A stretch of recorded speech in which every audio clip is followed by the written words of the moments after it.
उल्हासनगर गोळीबार प्रकरणामध्ये गोळीबार करणाऱ्या दोघांना पोलिसांनी ताब्यात घेतलंय। चंद्रशेखर बिराजदार आणि अजय राव अशी त्या दोघांची नावे आहेत। मुख्य आरोप असलेल्यांची सुद्धा चौकशी सुरू आहे। सागर पाटील याची सुद्धा चौकशी केली जाते।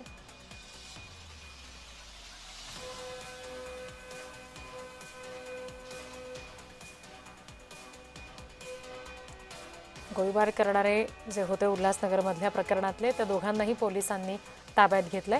या संदर्भात प्रतिनिधी किशोर पगारे आपल्याला आणखी तपशील देत आहेत। किशोर, ज्या पद्धतीने काल रात्री 8 वाजता उल्हासनगर कैलासनगर क्रमांक 4 मध्ये जी घटना घडली होती, या घटनेच्या अंतर्गत जवळजवळ एक 15 जणांच्या टोळक्याने चव्हाण ह्या कुटुंबावर हल्ला केलेला आहे।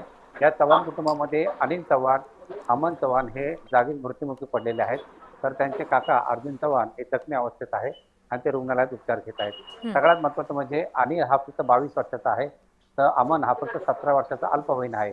परंतु त्यांची केसी ग्रुप अशी एक गँग होती, तर दुसरे सागर पाटील जे आहेत त्यांची सुद्धा एक वेगळी गँग होती। काही दिवसापूर्वी यांचे मारामारीची रूपांतर होती, हप्तेखोरीवरून यांची भांडणं झाली होती। त्यात अनिलला भरपूर मारहाण झाली होती।